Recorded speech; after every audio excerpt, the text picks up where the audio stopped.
Oh no. Oh Yeah. no. Go No, ahead, I'm Jeff. muted. Oh, it's recording? Uh-oh. So we're no longer muted. We're whatever we said before is well, okay, here we go. There's a lot of Art Institute energy in this studio. We are live at the moment. If you watch it later, it's not live, but we are live from Fairfax, California, in the studio of Richard Shaw here at Martha Shaw and Richard Shaw's house, and I'm with Rodger Jacobsen on. Let's see what's left and right. Yeah, Here's Rodger, I can't do and it here's either. Yeah, Richard, right. Yeah. and we've been fussing around with technology, but boy, you guys are really good at it on the other end. We just sat here and pretended like we knew something. But we are Rodger Jacobsen went to the Art Institute, and he then taught at the Art Institute for a number of years, and he taught at the same time as Richard, I believe, although we'll clarify all of this in our talk. And Remember. Richard, yeah, we can always look at the paper trail later. Right. And Richard also went to the Art Institute, I think maybe a year or two after they overlapped a little bit. And then Richard went to UC Davis, then came back to teach at the Art Institute as well. We have some images that we're going to show in conjunction with this. So maybe we'll start the images and we'll share a screen and look at some pictures, which maybe a lot of you won't even recognize what was the San Francisco Art Institute in the early 1960s, because what we're stressing here is the sculpture ceramics department. And the old ones disappeared to be replaced by the new building. Let's see if I can. Can you see that? Well, I have a screen on that says the meeting is being, oh, here, hang on. Yeah, just close that. There we go. There you go. Now we can see what we're looking at. Oh, wow. Good work. Yeah, I think the first question I was going to ask you guys is how you figured out how to get to the Art Institute. And what is showing here is the entrance to the school from the Francisco side, Wow. which is underneath. Now it was torn down, but is where it would be where the ramp comes down into the 1969 building. Oh, wow. So, Right. Rodger, because you came to the Art Institute first, how did you find out about the Art Institute, and what were you doing beforehand? Well, beforehand, everyone I knew went in the Army in 1957 because we were short timers and they gave us the best time. We'd have a jet, and draft was inevitable. I then went to College of Marines when I got out of there, trying to figure out what I wanted to do with the rest of my life. And I decided, hey, there's Mr. Claudio over there teaching sculpture, and he's smoking a pipe, and he's got time enough to work in teaching to make sculpture. So that looked pretty good. And I actually went there for 5 semesters and actually got an AA degree. In the meantime, as a part-time job, I was working with Bob Hudson at the art store in Mill Valley. Wow. And so I spent a lot of time with him, enough so that he did talk some and got to know me. And at one point I said, hey, I don't know what to do the rest of my life. I'm something like that. And he said, where do I go to school now? And he says, well, you go to the California School of Fine Art. I said, oh, yeah, how come? He says, what's the best art school in the world? I said, who says? He said, Time Magazine. I figured if Time Magazine said, that's where I'd go. And it was indeed the best.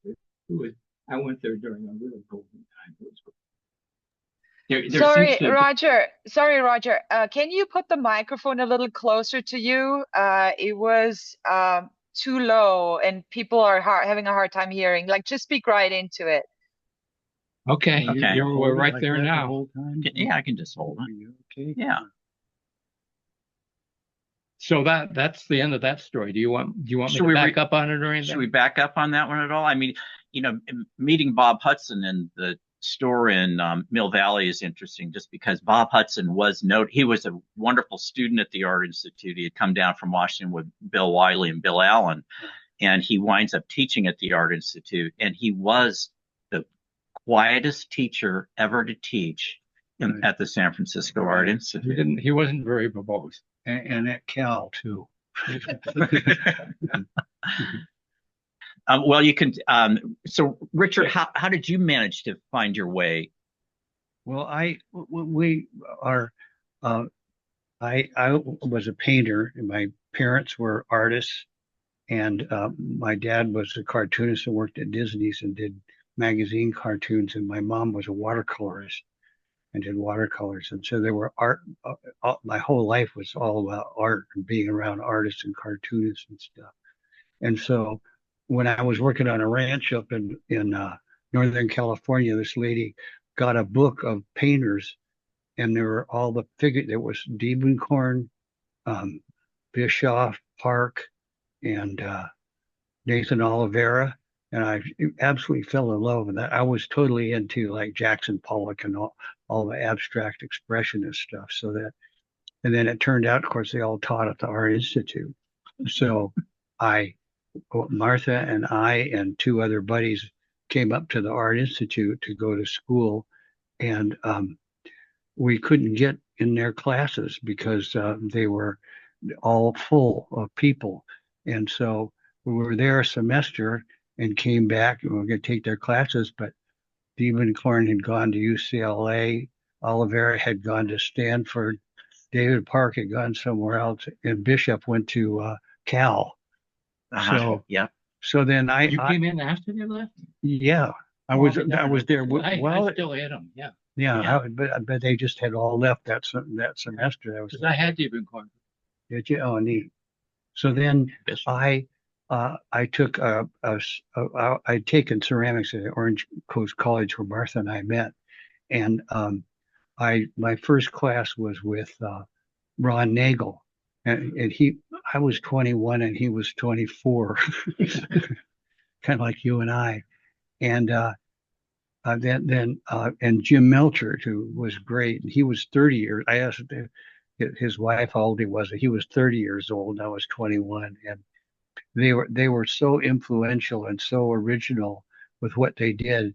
As I just switched over to ceramics and stayed there the whole time and made it my main medium, which it still is. Although I took drawing classes and I took a figurative sculpture class from Bob Hudson in the old thing. And I remember the only thing he ever said to me, he came by and was doing the model, and he looked at it and he said, "Neat hand." That was it. That was the only Two thing words he ever said to me. And then we moved to Stinson. We lived right across from on the same farm as he and Cornelia Schultz and their two kids, and we had our kids there too. So then I will stop talking, but I went off to graduate school, and then Rodger and Fred hired me to come back and teach at the Art Institute. So I came back from graduate school, went to Davis, and then taught for 20 years at the Art Institute, I guess was, yeah. Maybe the next slide. Well, I'll comment though from Richard talking about how he's influenced by those guys, because as it ended up, Bob Hudson was a pretty big influence on me. Oh, yeah. He showed me his yearbook from Richland, Washington, which was an astounding yearbook. Wow. And they all had the same teacher, Bill Allen and Hudson. Yeah. I had Richard McGrath, That was who was a A+ teacher, yeah. and made him want to be artist forever. Yeah. Yeah. And it rubbed off on him. And I was blown away by the yearbook and realized that Bob was pretty special. Oh, and yeah. then I'd already taught myself how to weld at college in Marin. But when I went to that room down at the bottom of the stairs at the bottom of the Art Institute, lined with upside down insulation that canceled the noise, Hudson was using 2 tanks of oxygen and one of acetylene every day. And he was doing welded sculpture that looked like AE painting. It was all drippy and wet, and just amazing. I've never seen welding like that before or after. And he had a magic hand, and this was as good a demonstration of it as you could imagine. And since I'm on the topic, at that time, he had a show while he's still a student at the Batman Gallery. Mm-hmm. And the Batman Gallery was pretty far out. And he filled the whole place up with this huge assemblage and he made it all unified by painting it all white. And you walked in and around, and it was over your head and around you, and it was so inventive. Wow. It was also a mind. It was really quite an astounding. Wow. Well, you can see from this image some of that sculpture ceramic area, which was in the early 1960s before the Pafford Clay Building is built. You can see Studio 9 there, and you can see sculpture that's lying around in the back lot there. Oh, yeah. And the ceramics are just down on this end, shed. Maybe the next image. Yeah. Yeah, you can see it looking up from Francisco Street there. You can see Studio 10, 8, 9, and 10 there. Yeah. And some people worked in the backyard on that plaster sculpture. That's right. And so where welding would be even to the right of this, way to the other end of the building. Parking lot would be now. Yeah. So I did mostly plaster sculpture, and then the figurative classroom was upstairs, right before you went, into the main building. It wasn't the main building, but it was at the end. You came down the stairs and went to the ceramics room. Yeah. We're still trying to identify who this student was who was making all these plaster sculptures, but well, a lot of them started out looking that way. I can't trace them. And this is an image we think is in Studio 10, given the lunette window that's there. And it shows Jim Melchert on the left, and it shows a guy named Nick Stevens who had come from England, who winds up deciding he wanted to take classes there. And he was really good at making big molds and things like that. You make huge molds and then make a person out of, he'd do a sculpture and make plaster molds and then cast it. And he was really amazing. Did either of you take classes with Melchert? I didn't even know he taught there. Yeah, I did. I had many classes from him. He was great. He was, as I say, so professorial. He was big. He had that voice, and he was just and really treated you great. And he was a wonderful person. How about the teeth? Oh, we have a question already. Tell about the teeth. Oh, that was I can't think of his name again. Jim Pomeroy. Jim Pomeroy, right. Oh, with Jim Melchert? Oh, I don't remember that. What is that? What? Well, anyway, let's mention Melchert's laugh. He had a booming, resounding laugh that he was really quite famous from and served him. Yeah, he was great. He was great, Cal, too. He was a wonderful presence in the Bay Area. And I always thought, that Nick Stevens guy from England wasn't very tall, but then you realize that Melchert was, a professional basketball player or something, height or something. So. But Jim was real experimental. I mean, they changed the department from high fire ceramics to low fire, but by the influence of like Ken Price and people like that to get really colors in the ceramics instead of just firing it up and reducing it and making it brown. So that really switched the ceramics department over to more experimental. And he's the one that introduced us to raku, all kinds of different ways of working. And when he went to Cal, when he went to teach at Cal, he was doing such experimental stuff that the faculty was really nervous about him, and Pete Vokus was stood up for him and kept him at his job. Right. But he was a great guy, and Mary Ann was great too, and his kids. It was neat. Here is an image that was reprinted in one of the college catalogs from the mid 60s, early 60s, and it shows the courtyard, and it shows a lot of sculpture lying around it. Do you recognize any of yours there, Rodger? No, I don't. You may have a picture somewhere. I had a piece that was in the pool. It was 22 feet high. Wow. And really? It was there for years. It was there a long time. Yeah. You may have a picture. I think we probably do have a picture of that. We didn't realize that was yours.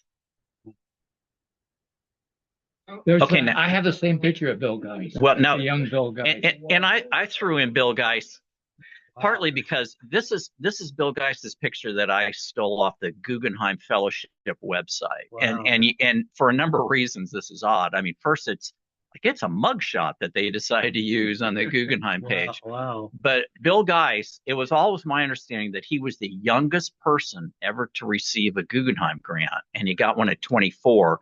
But I researched it yesterday, and there were a couple of people who got them in their late 23s, one of whom was Aaron Copland, the composer. But Bill Geist is right there, maybe the youngest one in the fine arts to ever receive one. But the wonderful thing about Geist was he was a student with you guys, I believe, and then he wound up teaching at the Art Institute. But the one reference to him that's fun about him being a student is in the roll books.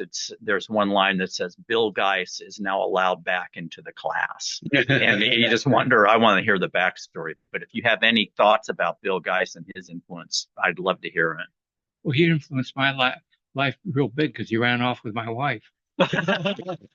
Well, I wonder if we should have gone through these and edited them out before I showed them, Rodger. Well, okay, there's one element. But Richard, he was a teacher when I was there. He wasn't a student. And all the guys that, like Wiley and Hudson, and I called him Stormy. Stormy guys. But he was pretty wild, and I was telling you the story the other day that he and Alvin Light got drunk as usual and came back up to school and tore up all the students' work and wrecked it all in the sculpture room. Was in on it. Yeah. Well, they all drank at the same bar someplace downtown, Harrington's, where they had the memorial for Al Light. But Stormy was pretty crazy, and he lived right across from Bob and Cornelia in Stinson, and we went out to it was Chuck Wiley and I and Ken Connor went out to see them, and went down the driveway and came up, and everybody was getting so drunk in the house we moved into. We decided, let's get out of here. So we went down and walked down to the beach and came back, and they were all in the barn, and they were holding on to ropes, and they were pushing each other up, and then they'd land up on top of the Stinsons, the place where the cows put their through. And then Donna guy said, "Richard, give me a real strong push." And I said, "Okay." And so I gave her this big push, and she let go and crashed into the barn and cracked her. It didn't crack her skull open, but she broke her skin in her head. It was bleeding all over the place. So got in this car with drunken Stormy to drive to the hospital. Well, and he hurt himself. He jumped down and wrecked an ankle himself. Oh yeah, that's you totally insurance. Yeah, that's right. And so then I was facing backwards and holding Donna's head together, so it went, not her head, but the skin, and then went to the hospital. And he was having such a tantrum about that he wasn't paying any attention to her. So I ended up being in the hospital holding her head the whole time and that. And so when Geist left Donna, she called up and said, "Richard, do you and your wife and child want to come out and live in Stinson? Come look and see, bring your wife out." And so we drove out to the end of the driveway, and Alice got out of the car and started rolling around in the grass and looking so happy that Martha said, "Yep, this is the place we're going to move to." So then we got lucky and got to live right across the driveway from Bob and Cornelia. And it's now part of the Golden Gate National Recreation Area, right on the Dipsy Trail, a famed place there at White Gate. Yeah, they tore it all down in '76, and we had to move to Fairfax. To back up on the story, one of the kids' dad was on some kind of important committee or something. The kid that they destroyed his sculpture. I didn't know Al Light was in on it because Bill Geist got all the heat, as far as I heard. And they wouldn't let up, and they go into Fred's office and they complain and complain. Fred had said, "What do you want me to do? There's a piece of bills in the corner there. I'll kick it. You want me to kick it for you? Okay, I'll kick it." And they couldn't get him to quit. And finally he said, Bill, you got to come in here and take some of the heat. I'm getting all the heat on this, and you're just hanging around on Woodacre, not doing anything. And Bill wouldn't do it. So we got let go at that point.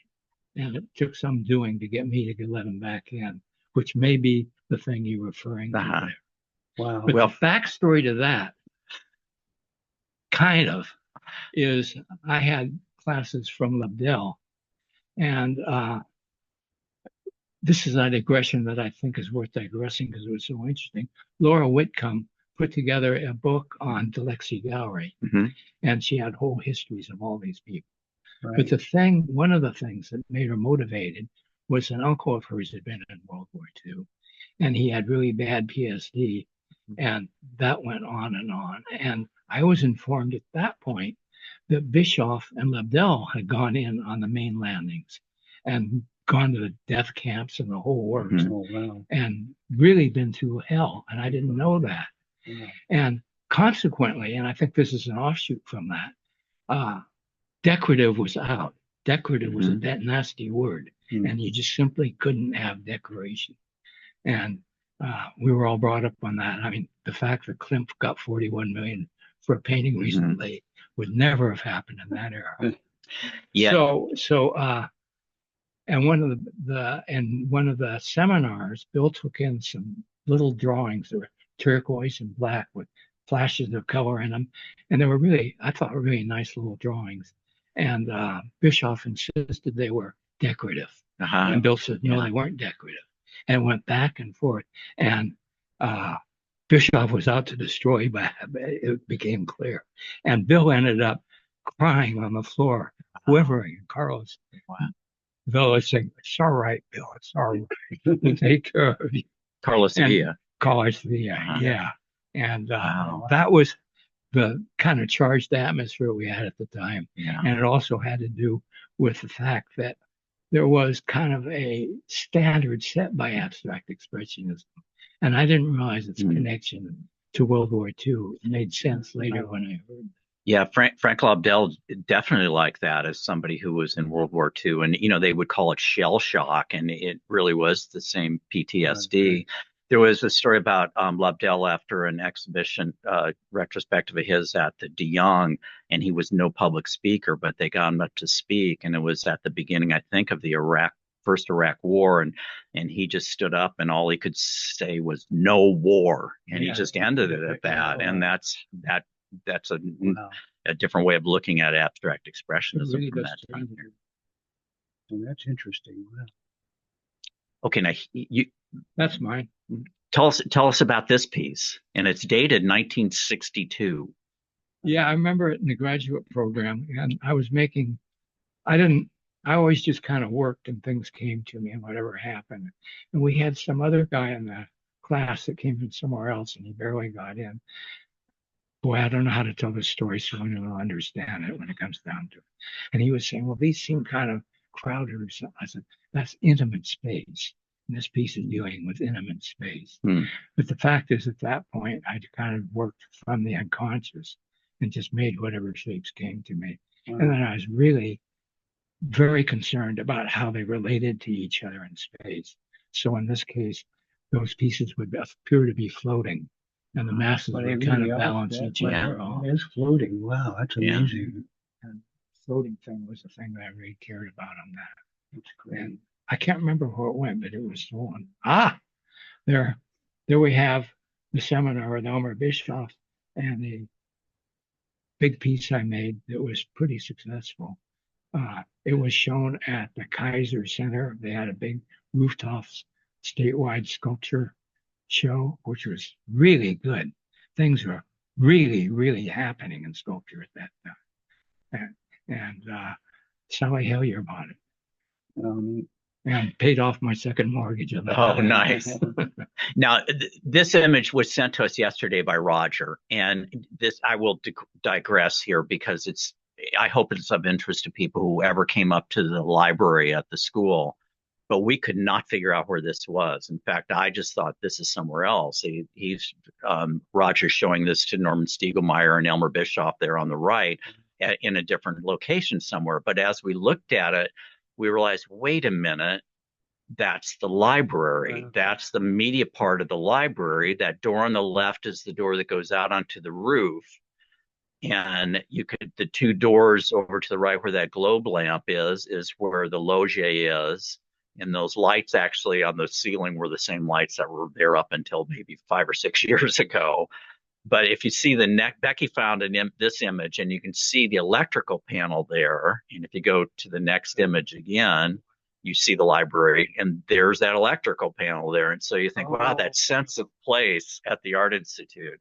And it was a faculty studio at one point, and we always thought that this might have been where Mark Rothko painted in the summers of 47 and 49 when he makes his transition to his more recognizable images, the 2 summers that he was teaching at the school. So it's sort of sacred ground that deserves a plaque of some sort, but we'd never seen this image. So we sent it right away to the people who are developing the new art center because they're interested in what things look like at different times. And we never had an image of this. Anyway, that's my little digression for the library. As a librarian, I had to bring this up. That's good. So do you think that's Jay DeFeo, and she was posing for our life drawing class. I think it was Liddell's pose, and she put on black and white, and we had black and white settings, and I just got a great series of drawings. And it had to do with her inventiveness and how she put stuff together. Wow. And I was trying to track this down to see if it was a Jay DeFeo class, but this was before Jay was teaching at the Art Institute. So she must have just been friends with Liddell. A few bucks modeling. Yep. Fascinating. And here's another one. Here's life drawing, and there's Wiley looking in on it. I'm checking that out. Wow. Oh, those are great. Here's the show at the Kaiser Center I was talking about. It was getting a lot of attention. We had all the high polloi there and everything. That piece was sad. Years later, Sally had me come out and refurbish it. I took it out and got it sandblasted, repainted and everything. And she was married to a guy named Lilienthal at that time. And she said, I'm sorry to see that happening. Here we are falling apart and you're renewing this sculpture. And anyway, so it got fixed up. And then maybe 10 years ago, some guy phoned up and said that he'd gone to her nephew's house and he didn't want it. And it was stray and it was getting away. And it disappeared. I was unable to locate it. I wanted to give it to to Renee de Rosa thing. It would have been a nice piece. Yeah.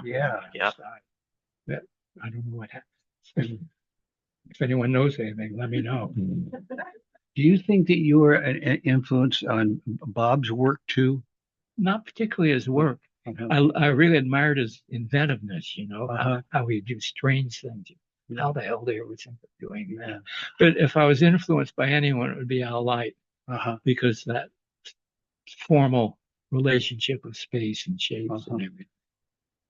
And I really admired Light a lot. I thought his stuff was sublime, some of it. Yeah.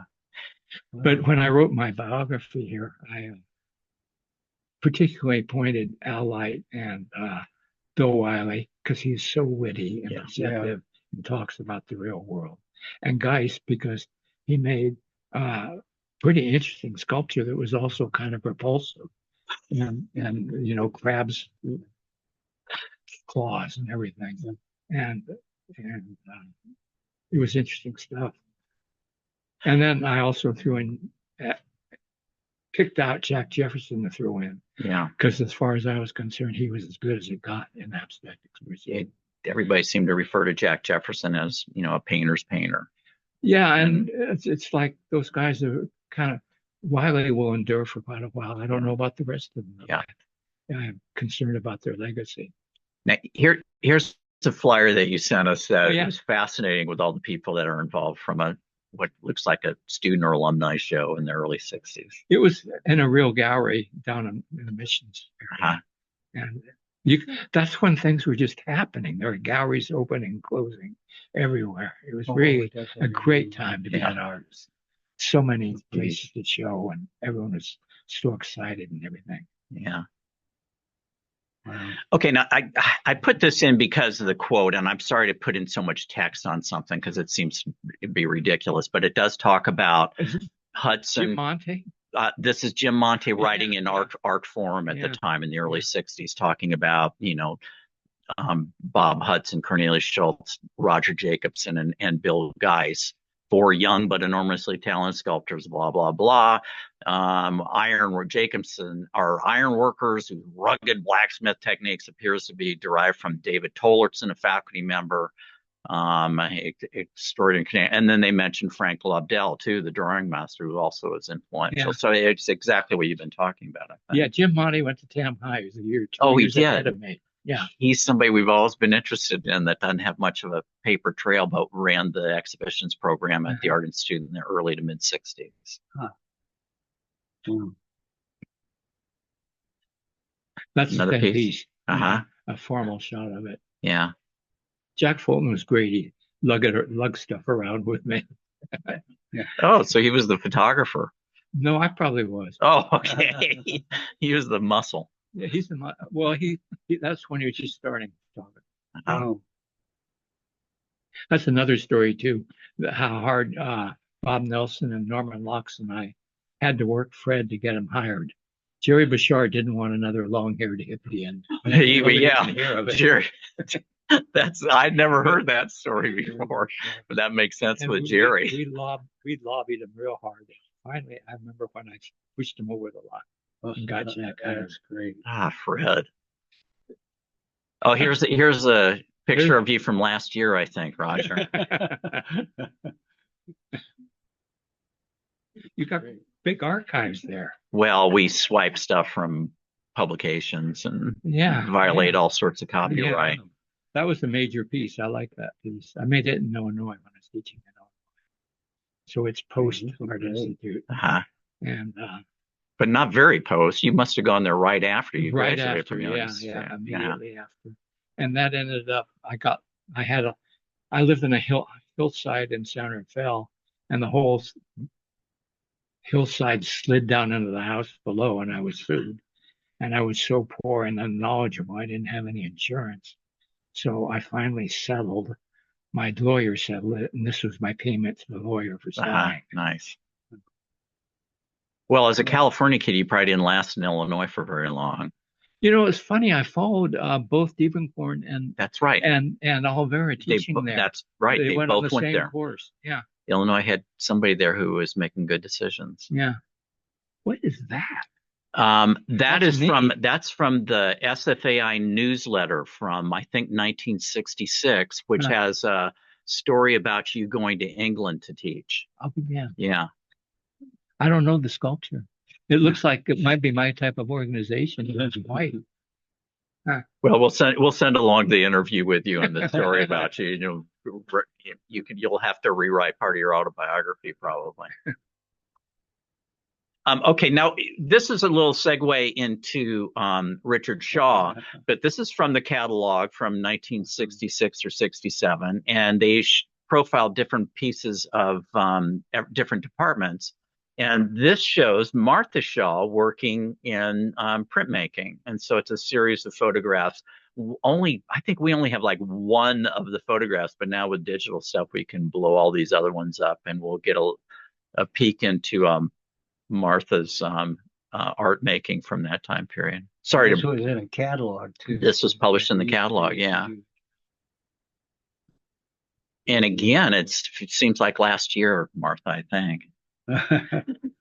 and a poster for an exhibition in 1967 that this whole wonderful line of posters for Richard's work. If you want to mention what this show was. Well, Richard. This was a show that I had at the Art Institute.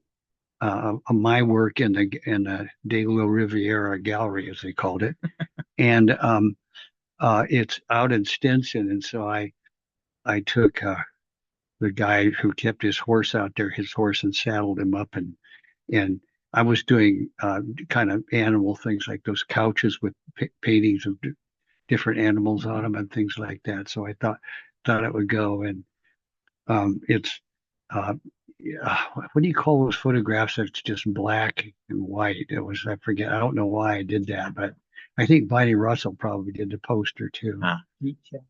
Yeah. What year? But What? Richard's show downtown in Center Phil right now has a lot of posters in it. It's worth Yeah, going just to it's see the posters. wonderful. It's They're a really wonderful super exhibition. posters. So it's It's on Fifth Avenue, more or less across from the Marriott, in the in the new Mocha space. new Marin Mocha. Yeah.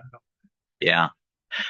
It's going to be up for a while. It's going to go up through. Martha's got stuff in there too, and then I'm showing with a guy that was a student after I left Cal. So he's got his work there, and Martha's got work that we made together, and her work in there too. It's a marvelous show.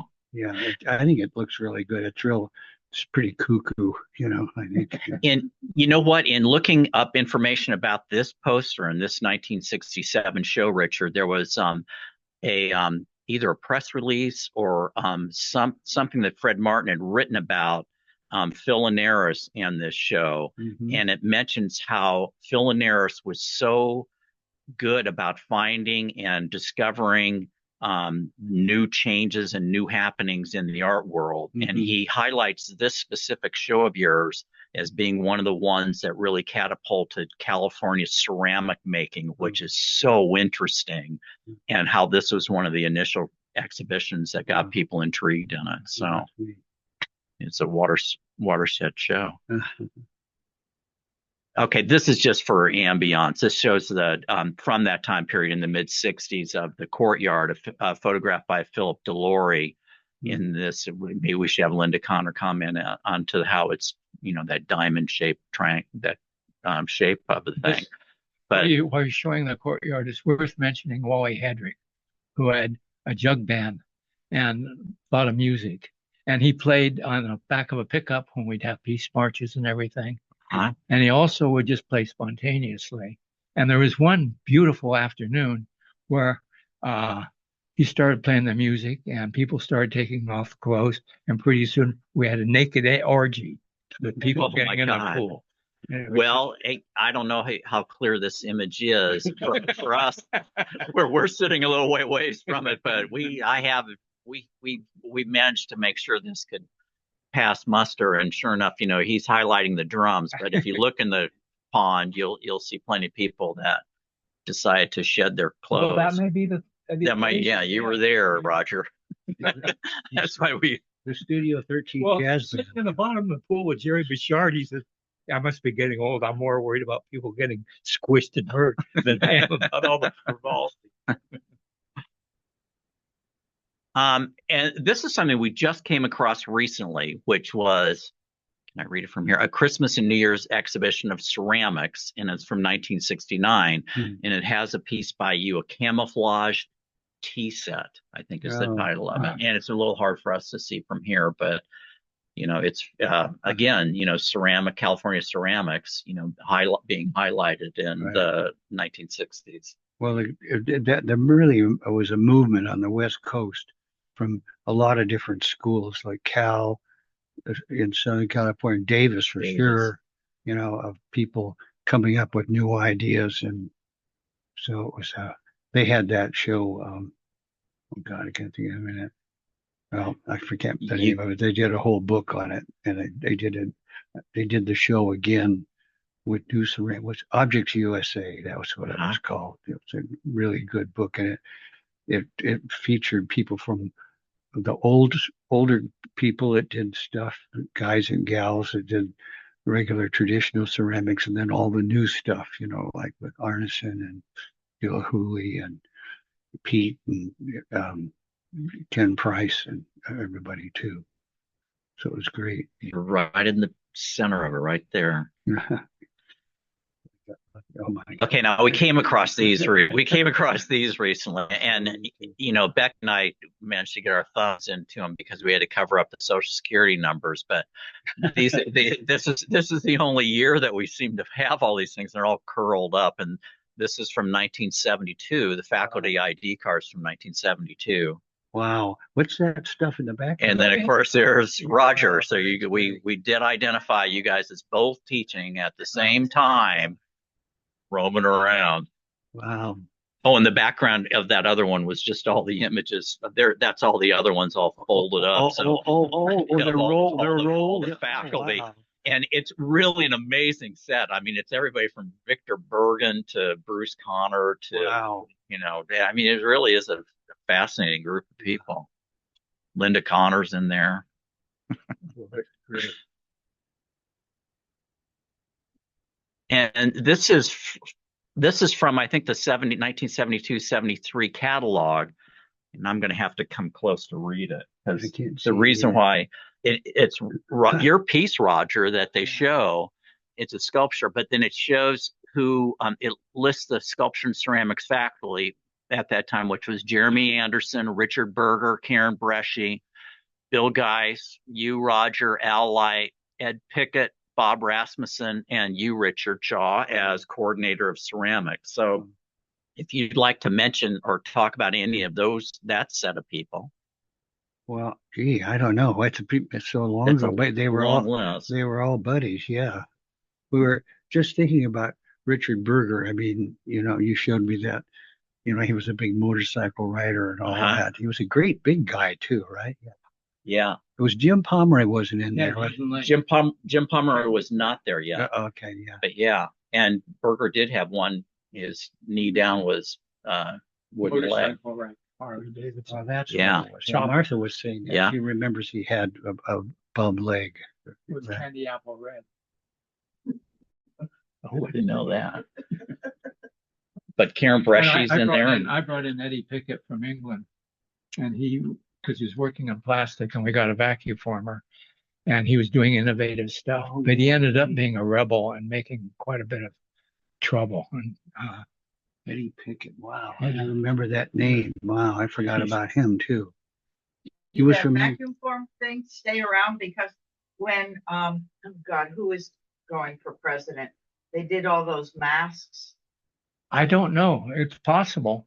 The political mask, Yeah. Reagan or something. Yeah, that was vacuum form things. We have those vacuum form things in the archives of Agnew, Nixon, and Reagan. Yeah. I was in the Whitney Sculpture Annual in 1970 with Bob Hudson and Mark DeSuvero and Manuel and all these people. And it was at that time that they were all doing minimal stuff like, painting a 2x4 leaning against the wall or something like that. There's that guy that did that from LA. I can't remember what his name was too. And I made fun of it in that show by doing a little L-shaped restaurant booths, with the tables and everything. And then because of that vacuum forming thing, I made all the salt and pepper shakers and everything out. Somebody at Cal made it for me, but they were perfect, like little glass things, and that sat in there, so it looked really realistic. But it was on the floor, kind of. That was neat. Wow. I was just thinking. This doesn't relate to anything else, but I really remember that model you made of the U.S. Cafe. Oh yeah, all detailed. It was the whole interior of the U.S. Cafe. Wow, really? Wow.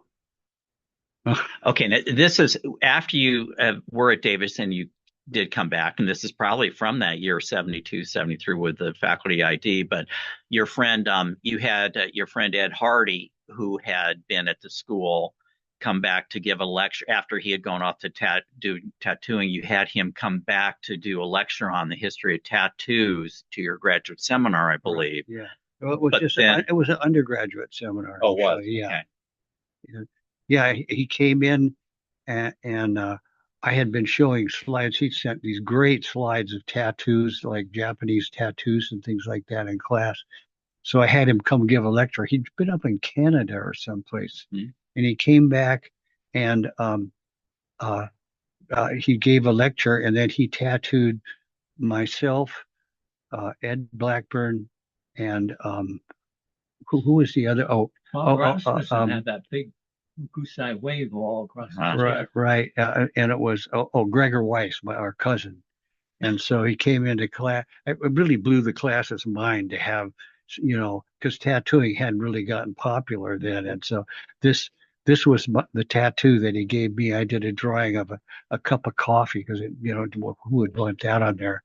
I still have it actually. So and then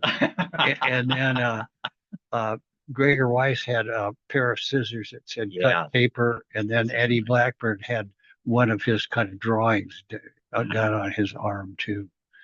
And that got Rasmussen into it, and Jamie Summers, who he was with at that point, she became a tattoo artist. That's right. Yeah. Wow. That is art education, on so many levels of the place right there. Yeah, right. Yeah.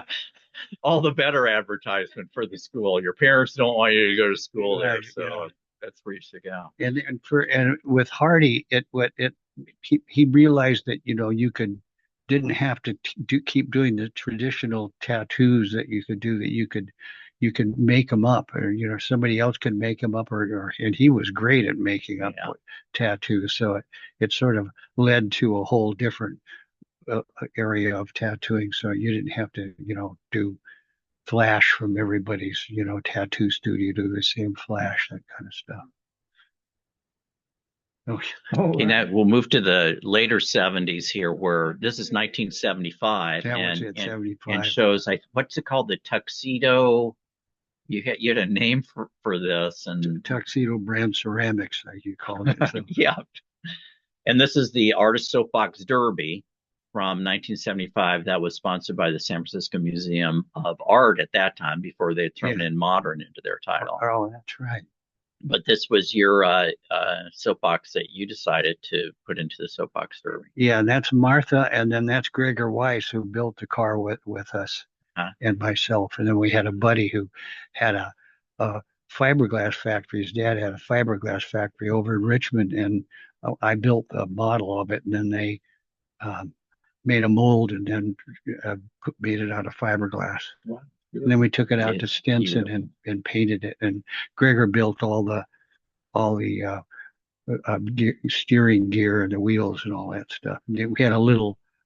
Speaking of vacuum forming, the glass. That's how we made that. So you could look through like the window. It was like a little bubble that came up. It looks lethal though. Yeah. Well, we were scared during the race. We did it in this last race too. Gregor drove it, and Steve Wall and I, who had helped him make it, ran along the side of it, so in case it wouldn't go in and stab somebody in the audience. It was good. And I think the kids did it this time too. They ran along next to it to make sure that. So you redid this for the more recent one from 2022 then? Too. Yeah, and there was one in between too that Carl Dern was in. Yeah. And I can't, which was that? Forget what year that was. The 70s still too, and so it still exists. Is it in the garage here, or do you have? No, Gregor took it up and put it in his place. Okay, good. Wow, it's really heavy.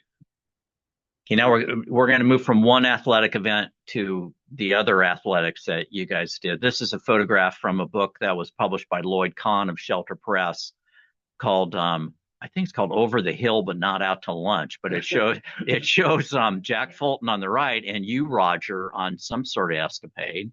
Yeah, we're down in the Canyonlands, out on a multi-day mountain bike ride, and gorgeous company. It was high adventure. Where was this?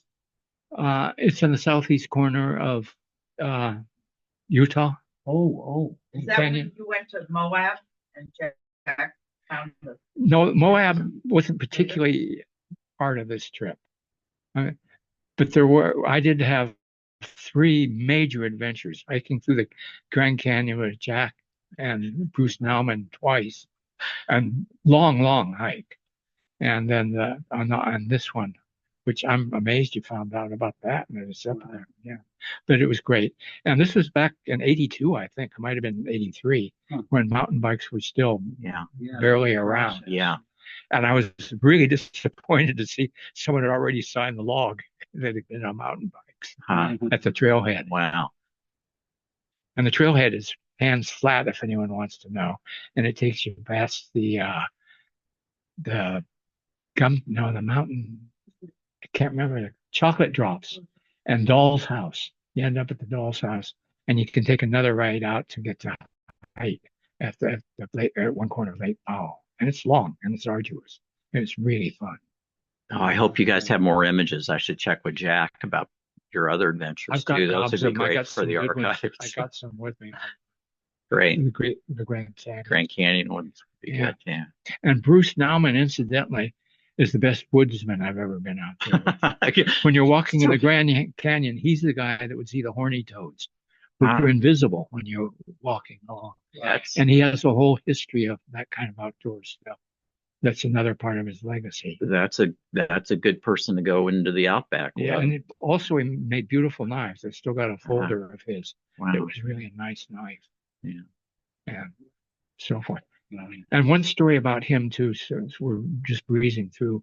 When he was teaching, Fred Martin told me he went into his classroom, hiding behind his jacket and peeking out. And he says, "I'm very shy. And if you want to learn anything or anything have to do with me, you'll have to approach me." Wow. Oh, that's a great story. You reminded me of this story. I went through the sculpture department to go down and teach my ceramics class in the shed, and Bruce Nauman was in there, and I said, "I can't think of an assignment to give my class," and he said, "Have them make something in their pocket." Those are the kind of things we're trying to collect. Well, you reminded me of that story. I'd forgotten it.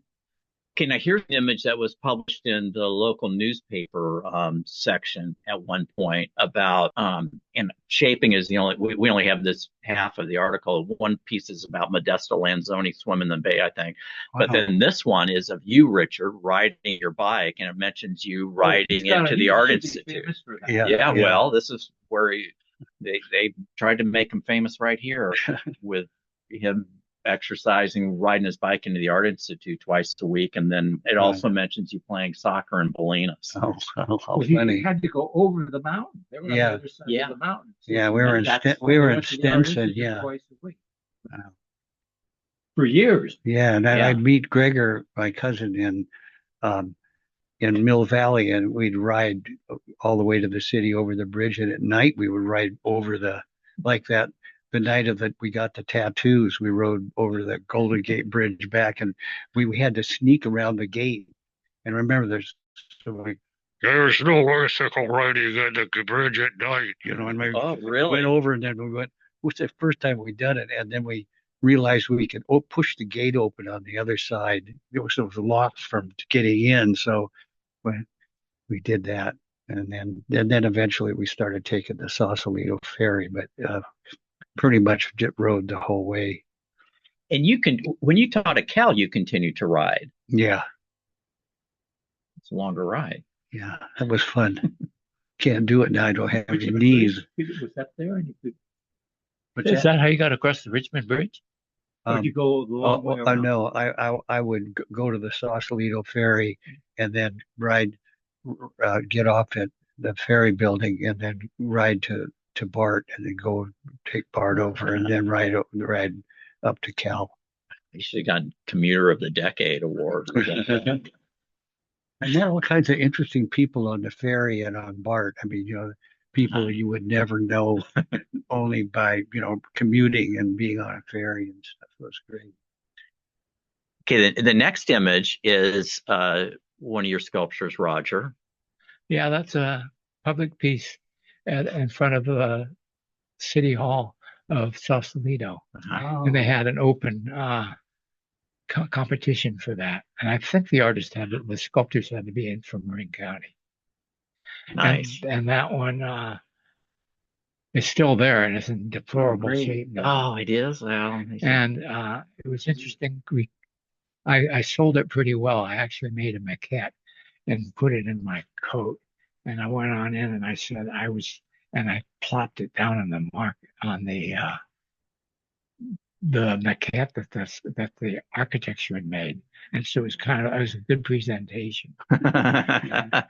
And I pointed out that I said I really wanted to make a piece that incorporated a sundial that would tell the time of year and the time of day, but it's in the shadows. So I had to scratch that.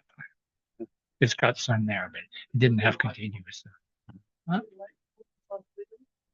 Yeah. The post is pretty high, and it's a lamppost. And the other things, the other part was originally a net pulley. Big 5 foot diameter sphere.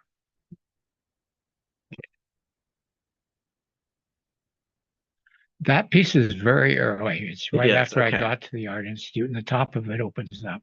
Okay. And it won a prize at the Richmond Art Center. Oh, okay. And I think it was Bob Hudson put a penny in it. Yeah.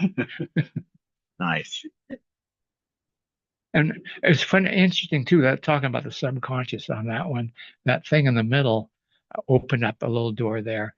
And it occurred to me later on, there may have been an association with the fact that my wife was pregnant at the time. With my oldest daughter, who's now 63 years old. 60?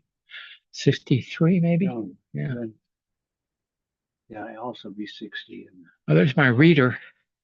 Yeah, now as a librarian, I managed to, I had to get in some books and real reading with books. Yeah. I made a whole series of big-headed guys, and they're doing things that people do. One of them's eating, one of them's sleeping, one of them's knocked out, either dead or drunk, with just X's for eyes.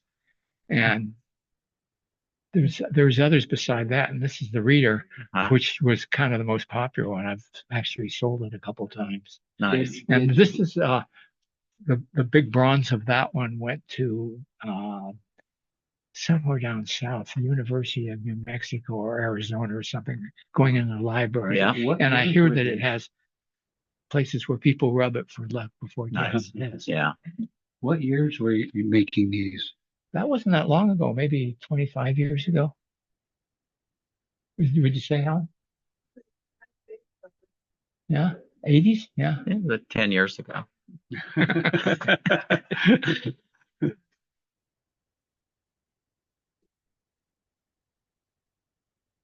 And then more books. Yeah. Okay. Yeah, that's all clay except for that glass. I've got some here still. I got some kind of grant or something to go to a glass blowing place. Martha went to it. It was in Oakland, and this lady, I had her blow glass, like, so it looked like little glasses of water and milk and stuff like that. So I just included that in the sculpture. So that's actually a blow glass thing with it.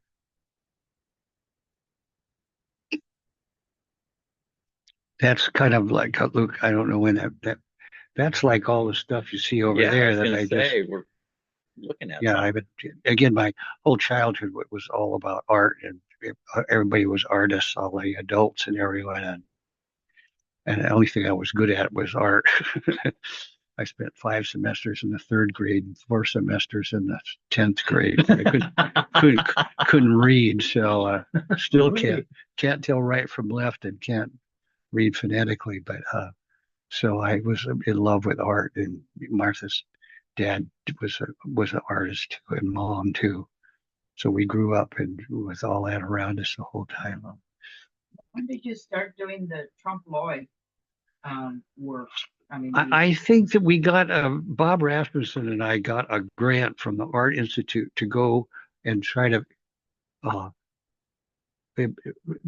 get the slide library of ceramics going in the library, and so we got a grant to go across the country and take pictures in museums of clay, and I mean, I knew what trompe l'oeil painting was, and I always loved it. I didn't do it, but all of a sudden I discovered in many of these museums there was trompe l'oeil ceramics. It was, French, German, Chinese, from all over the place. And so it was like really opened my eyes to what you could do. And, with kind of, they were mostly like were plates and things like that, but they were great. And it was, so that sort of opened my eyes to doing that. Jeff, what happened to those slides? Well, I'm sure they were used in educational purposes at the Art Institute for years and years and years, and now they're probably in the netherworld as we moved them along. Yeah. Yeah, they got rid of the whole slide library at Cal. They threw them Yeah. all out, and I went in before they did that and went through and got all the ones I thought, the people that that were real valuable. So I've got this monster slide collection of stuff, and right before I call it graduated, but right before I retired, I switched back to showing slides and because the other stuff was also out of focus that I couldn't stand it. So I just got slide projector at school and would go do my slides and bring it in my backpack and then show those. And they were just more in focus. The color was better too. And that wonderful noise from the projector. Yeah. Oh, and another aspect of there's Dave Getz.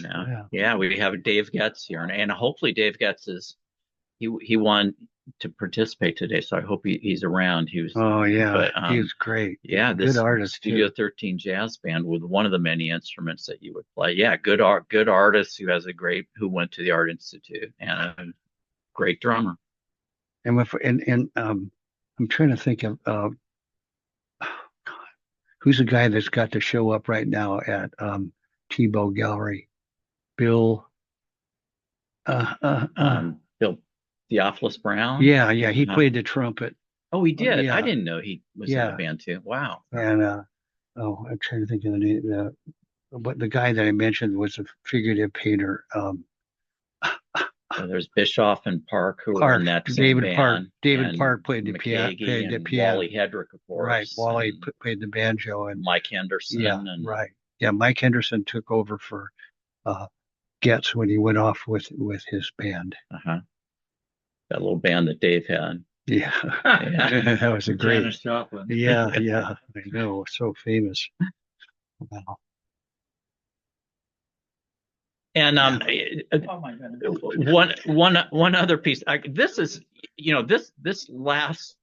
works as is, but what this really is it's part of an artist book that we have a couple copies of, which I meant to bring along that we could show in a video. But it's this it's a flip book. Yeah. Tell us about making that flip book. It's a great artist book, one of the great artist books. Well, Martha took all those pictures, and it was me growing a beard, and so it goes from the first one, and then there's I should go get you the. I don't know where there's flip books out back, but so it's just I forget where I got the idea. I think it was from Ward Kimball or somebody, but it was great. Wow, it's such a great animated flip book. I mean, it's so good. It's so hilarious. And it's fun to play both ways, of course. When you do it the opposite way. Right, yeah. And I remember asking Martha how long it took to do that. And I think she said, I think it was 6 weeks. Sure. I can grow hair. That's one thing. That's great. These are great. And then we thought, well, you also somehow took design classes. You take design classes at the Art Institute ever? No, that was old Bonnie Russell, who was in the design program at the Art Institute before they got rid of it, and then she went and taught at Arts and Crafts. So I can't use the word crafts, but yeah. And so this is 2 pictures. That's a picture of Pop, my dad, and then me, and then I sent that to, who's the guy that does Dennis the Menace? What's his name? Hank Ketchum. Hank Ketchum. Hank Ketchum was a buddy of everybody's, lived with us for a while when I was a kid. And I sent that to him, and then he sent this back, and with those thing on. Yeah. Really? Yeah. He did those? I didn't know that. Oh, it's so good. And the cigarette. Yeah. And then here we are. Here we are right now. Do you have any slides of the collaboration you did with Bob Hudson? Yeah, I got lots of, I have lots of, and catalogs too. Yeah. I should get you, I should give you some, I probably got some catalogs down here that they did of our work. The show at the Museum of Modern Art, the first show we had together, unfortunately, I've only got a few of those catalogs, but they really did great catalogs. They're all in, Yeah. the cover was great. It was Bob. That got a lot of coverage for sure. Yeah. That's when Bob when we worked together in Stinson, we started working out and making molds and doing casting and all that there, putting it together. And then later on, he moved to a studio in Sausalito, and then we did the work there in that studio together. And then we went back. Jock Reynolds had us come back to Andover, Phillips Academy, and we worked together there a bunch of times There too. must have been hundreds. What's that? You must have turned out hundreds of those. Oh yeah, no, yeah, it was pretty amazing.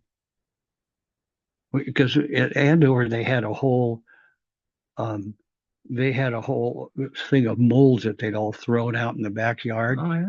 Yeah, commercial molds. So Bob and I took most of them in and used those too. And then the current show at Marin Mocha in their new location on Fifth Avenue. Yeah. Where'd you get that photograph? I think we just swiped it from their webpage. Wow. Threw it in there. But definitely everybody go see it. I think it closes on March 9th. So try to get over there. It's a short month, so you don't have as many days as you might usually think. But it's a wonderful show to see of the two of you. And I love the idea that I mispronounce his name. Reniel had been an engineering student at Cal and wandered over to the art department, saw your work. This is after you'd retired, but saw, I guess, work of yours there or a studio of yours there, and they got intrigued and slipped into the mud. And he really did. He changed his whole life around based on you. And I love how he's dressed there too. Yeah. Then there's the show in Sonoma that Richard has. And there's a show at the Sonoma Museum of Art in Santa Rosa that's based on Art Institute people. And then the entry to that is from their permanent collection with work by Richard, as well as the introductory piece in Unruly is a Bob Hudson poster that he made for the school. Poster, and that thing in real life, the original of it is so terrific. Yeah, it's so big too. People should make sure they go see that too, which will be up, I think, through April. Yeah, that's a good show. That was fun going to that. Well, that's kind of it. We should probably do this again tomorrow, and with a whole different set of images. So yeah, there's a lot there. There's a lot more that you guys have squirreled away someplace around here. So yeah. We got to keep working on this. Well, you did a good job. All you guys did a great job. Thank you. I just babbled too much. I should let you guys go more. I could have gotten in out. You did great. Thank you so much, Jeff and Richard and Rodger. That was amazing. And also thanks everyone for staying longer. We're already way over time, but we had a couple of questions. Do you still want to hang around for a little bit and answer some questions? How are you feeling? Yeah? We could. Yeah. So there is a good question from Beth. She was asking, you were talking about decorative being like really out, right? And she was asking, what do you see today in regards to sculpture that you appreciate or hate? All of it. That was easy. And then we had a lot of comments. Richard Shaw, please tell us what is the art you are doing now? That's from Katie Moskowitz. Katie. It's hi, Katie. Hi, Katie. It's a lot of these kind of. This is a smaller version. I can't do this, but I'm doing a lot of these palettes, watercolor palettes, the palettes from artists. And they're all over the place. I think you showed one of them. Break it. It's all, again, like I was saying, it's all from being, how do you do this? Oh, yeah, it's all backwards. Yeah. From my childhood and growing up and being with art, my wife's an artist, my kids are artists, their parents were artists, so all the, I just love all the materials and I used to love the smell of turpentine, but they don't make it anymore. Go to people's studios and that smell be in there and say, oh man, that's great. Martha's studio used to smell like that too. And there was like That was like a last comment I wanted to share with everyone. Richard Shaw's morning arrival on bike was the impetus to get involved with the SF Bicycle Advisory Committee to get the Golden Gate Bridge open to cyclists 24/7. That's from Mary Lee Smith Bingham. Did you know that? Wow. No. Pretty cool, Wow. huh? Wow. No. And I think Jenny speaks for all of us. She says, "Thank you so much. Great memories." She was in painting, in painting photo, but she really enjoyed seeing all your work. BFA 70. That was really wonderful. So, thank you. I think from all of us, I'm gonna send you the comments. There are so many people commenting. Thank you from all of us for this wonderful talk. I'm gonna stop the recording now. And then, do you want to say something, Jeff? Do you want to say final words? Richard, I just Rodger? want to thank Richard and Rodger for all their great stories and educating all of us about the Art Institute, which is all near and dear to so many of the people in the audience. So thank you. Well, you did a great job, and You you did, did a really good job, and all the ladies too. I agree. And the little crowd in the back, your little, fans, they Me were too. really good too. Me too.